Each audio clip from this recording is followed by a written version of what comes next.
I saw your pure elation, all the guys in the dugout, their excitement, but what do you think this could just mean for him, especially considering it's with the situation, runners just winning position, and for you guys to win? Get the game-winning hit. Guys certainly cheering for him, he's feeling the love and the support.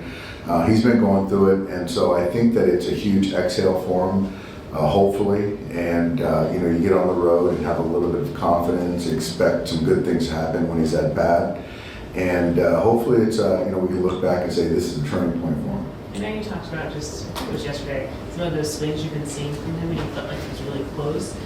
With the results today, do you think that he's even closer to potentially unlocking something?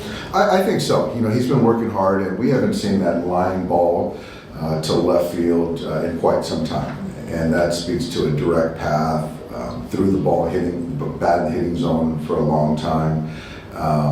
And so that was a good thing. And so I hope that we've unlocked something. But I think most importantly, there should be a little bit more confidence, when we take the field tomorrow.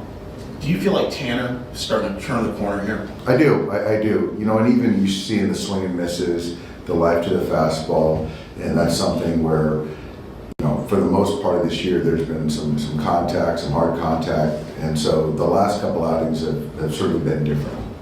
Is that kind of how you draw up the contact play there, just how the game that you did it? Yeah, that was the bobble at home plate. Not really, but Andy fought to put the ball in play. But I do think that eighth inning, there's a lot of really good at bats, and certainly Will's at bat, and even Teo was struggling, but still, got Will to second or third base, and so we found a way today. It was bleak early, but we persevered, and Urena stepped up, Jack stepped up, Vesia came in and did a nice job. So, and we finished with Tanner. So, overall, it wasn't pretty, wasn't how we kind of scripted it, but we'll take the home winning record at home during this homestand and split that series. The back fake that Will had, is that something that sort of he noticed, the Miguel noticed, you guys noticed in the dugout? Like, how does that sort of come? Yeah, that was Bob Guerin and Miguel Rojas kind of talking and potentially see an opportunity to back pick Marte right there, which was obviously huge. Then Andy's 7 for 17 this series. Just how impressive you've been with him, and does it almost feel like he's playing at an all-star level?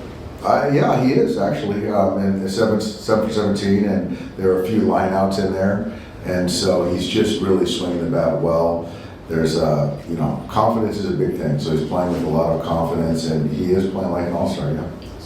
The starting pitching was, tough on you this series and season, but been able to, mount some rallies against the bullpen. What has kind of changed in those late innings from you've seen? You know what? I think, I think there's been some walks in there out of their pen against us that have kind of helped us build some innings. Reed Garrett's obviously had a great year up to this point, and we found a way to get Tim Brosbon a little bit, I think, the other night. But they got a good pen. They pitch well. But the free passes, like you guys saw today, when you give teams free passes, innings are built and runs are created. You got a pitcher for tomorrow or plan? Yeah, tomorrow Robo's going to pitch tomorrow. Yeah, Justin Willis will pitch tomorrow. What do you do in the stretch of 29 in a row against good teams? Do these swinging one-run games feel like they weigh a little bit more than maybe your average kind of one-run game? Yeah, they do. Especially when you're using leverage guys and you're looking at playing a lot of games consecutively, to find ways to steal a game, win a game regardless. It certainly takes the sting out of the grind of a stretch. And conversely, when you don't come up on the winning end, it digs a little deeper. But, looking at this series, and we've got the Cardinals who've been playing good baseball, I like where we're at, and we got to play good baseball and beat those guys in their ballpark. Do you think much about what these series against competitive teams could mean down the road in addition to the win-loss of today? Not as much. I think that we'll be prepared, when the stakes get higher. But I think we've been tested, battle tested in that sense. It's just more of just getting through this season and getting back to health and winning